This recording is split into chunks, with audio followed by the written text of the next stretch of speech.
My dad started to date my late mother's sister, and even had her move into our house. She brought my cousin with her, and decided to kick me out and send me to my grandpa. But only 1 week after this, my dad realized the severity of his mistake when I showed up to his house with my grandpa's lawyer. This is going to be long and complicated, but I need to say it all just to get it off my chest. So much has happened to me in the last few months that I can't even tell if what I'm doing is the right thing anymore. Honestly, I've never felt so lost and alone. I'm a 17-year-old male and I live with my father. My mother passed away less than a year ago due to a terminal illness. She had been ill with cancer for a very long time, basically in and out of the hospital since I was only a year old. The last few years were especially hard on us as a family, and because my dad was the only one working, I became my mom's primary caregiver. Sometimes her sister, my Aunt Edna, female 38, would come over and help out when she could. But most of the time it was just me and mom. I gave everything I had to look after her, and I would do it all again without hesitation if I had the chance. I miss her terribly, and every day without her is hard. It feels like something vital is missing. Even though it has been months, I still find myself thinking about her every single day. I can't even go to sleep without first talking to her in my head and telling her about my day. I can't seem to let her go, even though it seems like everyone around me already has. My father is the clearest example of this. I don't know why, but it didn't take him long to move on from mom. He took down all of her pictures and stopped talking about her completely. He doesn't keep any of her things around, like she's just disappeared. I don't understand it. I always thought they loved each other deeply. From the time I was a kid, I always saw how much love they had between them. Our house was full of warmth, happiness, and laughter, but once mom got sick, that warmth seemed to slip away little by little until it was gone. By the time things were nearing the end, dad had become snappy, short-tempered, and irritable. I feel bad for thinking this, but it almost seemed like he was just waiting for her to pass away, like he had already checked out. He stayed at work longer and avoided spending time with her. Watching him act like this was awful, but thankfully, mom was too tired to notice that her own husband was avoiding her. I tried to fill in the gap, but I don't think I could ever have replaced what she needed from him. I thought things couldn't get worse after that. But then my dad did something that no one could have imagined. He started dating Edna just a few weeks after mom passed away.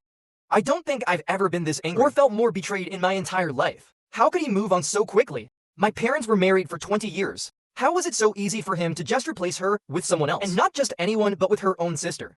It felt disgusting when I confronted him about it. He told me that he didn't expect me to understand now, but that I would when I got older. He said for now, I just needed to respect his decision.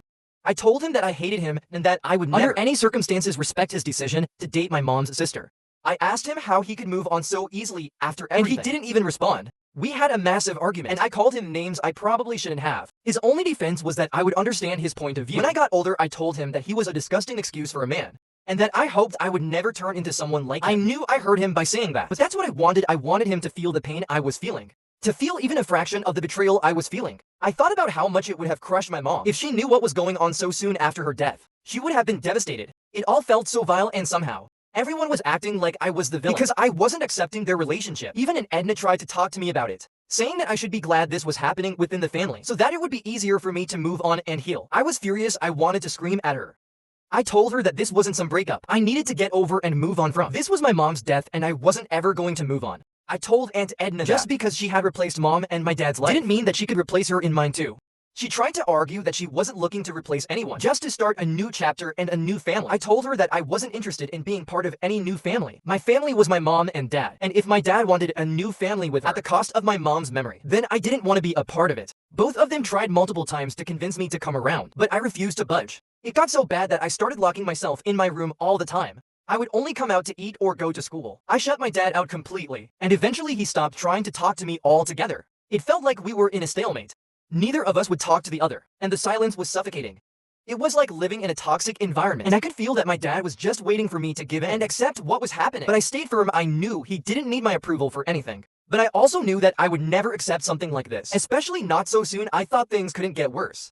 But somehow they did. A month and a half ago, my aunt, who is now my father's girlfriend, moved into the house.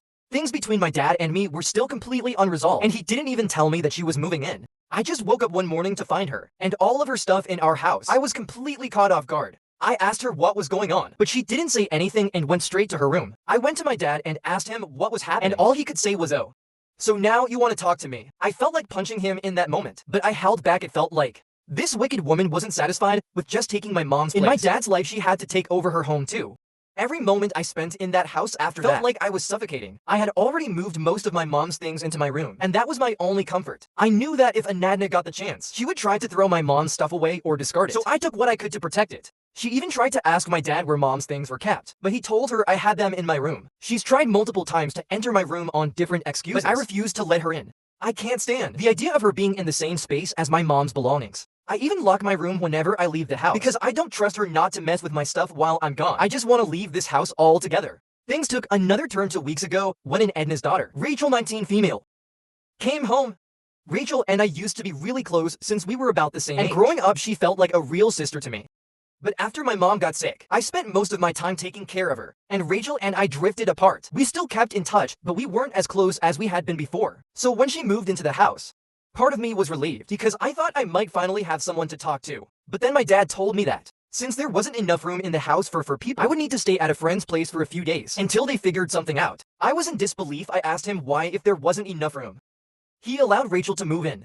He said that Rachel was in trouble in that as family, it was our responsibility to help her. I reminded him that I was his family too, just like mom had been, but he didn't seem to care. He just told me I needed to compromise and stop being difficult, or he would be forced to take action. By this point, nothing he does really shocks me anymore. He's hit such an all-time low that I now expect him to be nothing more than a disgusting person. Anyway, I wasn't worried about myself. I could have easily stayed with a few friends if I wanted to. What I was really worried about was my mom's belongings.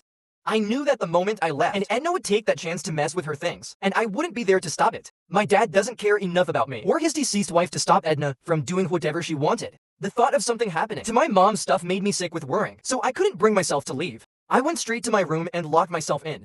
A few hours later, and Edna came banging on the door, asking me to come out so we could talk, but I ignored her. I refused to leave my room. I was terrified about what could happen to my mom's things, and my paranoia started to reach new heights. I was starting to lose control over my fear. The next morning, I woke up early, locked my room, and went downstairs to grab something to eat. To my complete shock, I saw that Dad had been sleeping on the couch, clearly waiting for me to come down. As soon as he heard me, he got up. And before I could do anything, he told me that he wanted to talk. I told him I had no interest in talking to him. I tried to get something from the fridge and rushed back upstairs, but he blocked my way. I made several attempts to get past him, but it didn't work. He stood firm and told me very matter-of-factly that I had a week to move out. He said there wasn't room for me anymore, and that he was choosing Rachel over me because I was, according to him, an ungrateful son who didn't appreciate anything he was doing for me. He told me he was done with me, and that the only thing he might do is send me a little bit of the goodness of his heart. But I had to leave the house and make room for his new family. Tears started streaming down my face. I couldn't believe the person standing in front of me was my father. I had already lost one parent, but at that moment I realized I had lost both. My father no longer saw me as his child. I was just another person in his life, someone he didn't care about, a burden he could toss aside whenever it suited him. And the worst part was I knew I was powerless to do anything about it. This was his house. He was the one feeding and supporting me. And he didn't know me anything. At any moment he could cut me off completely, and I would have no choice but to accept it. I knew he would probably use the excuse that I was almost 18 to justify his actions, but it was clear this had nothing to do with my age. It was all about him favoring Rachel over me. The hypocrisy and favoritism were glaring, but I knew there was nothing I could do. I didn't say another word to him. I went straight back to my room, closed the door, and cried harder than I had in a long time. It felt like my heart had shattered. I was being abandoned by the only living parent I had left, and even though things between us had been bad for months, it still hurt. I had started to accept that maybe I didn't mean much to him anymore, but a part of me still held on to the hope that one day, things might go back to how they were. I thought we could rebuild our relationship as father and son, that we might find some way to repair the damage. But now I knew that would never happen, and I felt like an idiot for even believing it could. He didn't care about me. He didn't care what happened to me. All that mattered to him was Aunt Edna and his new life with her. I didn't know where I would go or what I would do with all of my mom's stuff. I didn't care about my own belongings, but I couldn't bring myself to part with any of hers. They were all I had left of her, and I couldn't let them go. A few hours later, there was a knock at my door. I didn't want to answer it, but when I heard Rachel's voice, I finally listened. She said she wanted to help me and that I needed to talk to Grandpa, my mom's father, as soon as I could. She then slid a letter under the door. Honestly, I didn't know if I could trust her. Rachel seemed like a nice person, but it had been years since we had been close, and after everything that had happened, I couldn't help but be skeptical. After all, she was Aunt Edna's daughter, and I knew her loyalty was with her mother. Still, I had no other options, so I decided to take her advice. I mean, how much worse could things get? I called Grandpa, who lives in another state, and as soon as I heard his voice, I started crying again. I couldn't even get the words out at first. He kept asking me what was wrong, and eventually I managed to pull myself together, enough to tell him what was happening. It took a long time for me to explain everything, and I also told him that it was Rachel who had urged me to contact him. Grandpa was so happy to hear from me, and he said that he had been trying to talk to me for months. But Dad kept telling him I didn't want to speak to him. He said he'd even tried calling me, but he had lost his phone and all his contacts, and Dad never gave him my number. Grandpa reassured me that he would handle everything and that I didn't need to worry. He said he would come to my city as soon as possible, but in the meantime, I needed to stay put. He warned me not to tell anyone about our conversation and to make sure I didn't leave the house. He also told me to keep my mom's belongings safe and locked up. He promised he'd try to be there within the week, but if anything changed, he would let me know. After the call, I felt a mix of relief and fear. I was relieved because I knew Grandpa would do something. He would either get me out of the situation or force my dad to come to his senses. It felt so good to talk to someone who actually cared about me. I've been forced to act like an adult for so long, but I just wanted the chance to feel like a kid again. I also felt terrified because Grandpa sounded so serious, and that wasn't like him. He's always been a lighthearted, happy person even after losing his daughter. I was afraid he might not be able to stand up to Aunt Edna. Everything felt so chaotic, and the only thing I could do now was hope that Grandpa could fix things. Update: a lot has changed and suddenly everything makes sense. Now I understand why Dad has been acting the way he has. Grandpa came down last week, just like he promised, and asked me to meet him. He sent me the address of the hotel where he was staying, and he arranged for a car to pick me up. I packed up all of Mom's belongings and told Dad and Aunt Edna that I was leaving. Rachel wasn't home at the time, so I left without her knowing. When I arrived at the hotel, Grandpa started going through the boxes looking for something. After a bit of searching, he found what he was after. Documents, but not just any documents. They were the deed to the house we had been living in. Then Grandpa explained everything. When Rachel and I were born, he had bought each of us a house. I know it sounds over the top, but Grandpa is apparently very wealthy. Instead of setting up college funds for us, he decided to buy us houses as gifts. The house I had lived in my entire life was actually mine. But since I was a minor, my mom had been the legal guardian of the property. I had no idea about any of this, and I don't blame Mom for not telling me. She was so sick she probably forgot. But why Dad never said anything? I don't know. Rachel's house was transferred into her name a year ago, when she turned 18. That's the house Aunt Edna and Rachel had been living in. The situation with the house was more complicated than I initially realized. Since my mom passed away before I turned 18, the house was supposed to be temporarily placed under the guardianship of my father until the first came of age. That was the original plan. But now, Grandpa suspects that my dad and Aunt Edna are plotting together to somehow get the house transferred into their names legally, or even steal the deed before I turn 18. This way they could take over the house without me being able to do anything about it. Grandpa thinks this is also the reason my dad never told me about the house, and it makes sense now why they were always trying to go through my mom's belongings. It also explains why Dad has been so distant and Edna suddenly moved in. I asked Grandpa what happened with Rachel's house, and he told me that as soon as Rachel found out about her mom's schemes, she kicked Edna out. Apparently this caused a huge falling out between them, but they'd already been at odds for a couple of years. That seems strange to me since Rachel had just moved in with us. But Grandpa explained that Rachel was concerned about me. She was particularly worried because Aunt Edna had moved in with Dad, so she had been keeping in close contact with Grandpa. Together they decided I needed to know the truth and be moved out as soon as possible. That's why Rachel had come back. No one suspected her intentions, and Aunt Edna thought she was just trying to patch things up. I asked Grandpa what we could do, considering I still had a few months before I turned 18. That's when Grandpa told me something I hadn't expected. Apparently, my mom had started to suspect Dad's intentions regarding the house. When she was ill, she even had a feeling he was having an affair, though she didn't know who. Looking back, I'm almost certain it was Anatna all along. When Mom started to suspect Dad, she contacted Grandpa and asked him to come and help her change the guardianship of the house. That's how it stands now. Dad isn't the legal caretaker of the house. Mom had switched the guardianship from him to Grandpa in secret, and that was the document Grandpa had been searching for.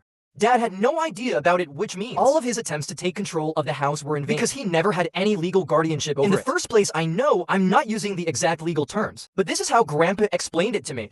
Essentially, Dad no longer has any rights to the house, and Grandpa plans to act on that. He told me that he's decided to move in with me and stay until I turn 18 since he's the legal guardian. He's going to throw Dad and Aunt Edna out of the house. When Grandpa told me this, I felt a wave of fear wash over me. I couldn't believe that I suddenly had this kind of power over my own father. I didn't know what to do with it. I'm still just a kid who lost his mom, with a family that's falling apart, and I didn't want to be caught up in legal battles. I told Grandpa that I would follow his lead and do whatever he thought was best. I was too exhausted from everything that had been happening, and I desperately needed some peace.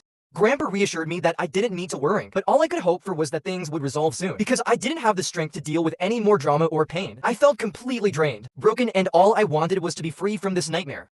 Update: we confronted Dad and Aunt Edna, and you should have seen their faces when they saw Grandpa with me. They looked absolutely stunned. Grandpa didn't waste any time. He walked straight into the house. Dad tried to protest, but Grandpa shut him down immediately. He had also brought a lawyer with him, and I could see the fear in both Dad and Aunt Edna's eyes. Grandpa got right to the point. He told Dad that he was the legal guardian of the property and that he planned to relocate here. He gave Dad a month's notice to leave the house. Dad exploded. He stood up and started screaming at Grandpa, insisting that he had no legal right to do this. The argument escalated quickly, with harsh words exchanged on both sides. Grandpa simply pulled out the new legal documents, the ones Mom had signed in secret, and handed them to Dad. Dad's face went pale. He claimed it was a forgery and refused to believe it was legitimate. But Grandpa calmly explained that Mom had every right to change guardianship whenever she wanted, and she had done just that. There was nothing Dad could do but accept it. Dad was completely speechless, and so wasn't Edna. Meanwhile, Rachel was laughing. She seemed to be enjoying the whole thing. And for the first time in what felt like forever, she came over and hugged me. I hugged her back, thanking her for everything she had done. And Edna, realizing what was happening, snapped. She yanked Rachel's arm and slapped her across the face hard. Rachel now has a cut on her face, but being the tough person she is, she just grinned and said she was going to press charges, and Edna crumbled, falling to the floor in tears, begging Rachel not to do it. She kept repeating that she was her daughter and couldn't believe Rachel would betray her like this. But I saw the look in Rachel's eyes. There was no going back for her. She wasn't going to let Edna off the hook. Dad, seeing how badly things were falling apart, tried to shift gears and make amends. He tried to pull me aside to talk, but Grandpa stopped him. He told Dad there was no point in talking to me now, not after he had made it clear that his loyalties were with Edna. Dad insisted that this was a matter between father and son, and that Grandpa had no right to interfere. I spoke up then. I told Dad that Grandpa had every right to be involved and that I didn't want to talk to him anyway. Nothing he could say would change how I felt. All of the anger I've been holding and came rushing out, and I said everything I've been too afraid to say before. I told him he was a failure as a father, a failure as a husband, and ultimately a failure as a man. He had the chance to make things right, to put his family first, but he had chosen his selfish desires instead. I don't even remember everything I said because I was so overwhelmed, but I know I let him have it. When I finally stopped, there was silence. No one said anything. Rachel led me upstairs to my room, where we sat together for a long time. I was so grateful to have her and Grandpa by my side. Without them, I don't know how I would have managed. I still don't know what's going to happen next, but at least I'm not alone anymore. I have people looking out for me, and I realize now that I'm not wrong for refusing to accept the way my dad has treated me, in the complete disregard he's shown for my mom's memory. Update 3. This will be my final update for everyone who's been following this. If you were hoping for a dramatic, heartwarming reconciliation between my father and me, I'm sorry, but that's not going to happen. Rachel has officially pressed charges against Edna, and Edna has been trying every trick in the book to get Rachel to drop the charges. But Rachel is as stubborn as they come. Grandpa has moved into the house and Dad has a month to move out. He's still trying to talk to me, but I've rejected every single attempt. Grandpa is keeping a close eye on things, and Dad is too afraid of him to try anything underhanded. We've recovered all of Mom's belongings, and they're safely stored in my room. Once Dad is out of the house, I plan on putting everything back where it belongs. I'll likely seal off Mom's room afterwards, since I don't need such a big house for myself. A lot of people have suggested I go to therapy to process everything that's happened. I brought it up with Grandpa, and although he doesn't really believe in that kind of thing, he gave me money to get the help I need. Rachel has been coming over every day to keep me company. I regret how distant we became over the years, but I'm so thankful to have her support now. She's promised to help me find a good therapist, and she said we can always hang out whenever I need. It's not exactly a happy ending, but things are finally starting to fall into place. I doubt I'll ever speak to my father again, even if he does eventually feel remorse, which as of now he doesn't. The trust has been shattered beyond repair, and there's nothing he can do to fix that. Thanks, Reddit, for all the advice and support. You've helped me through one of the toughest times of my life.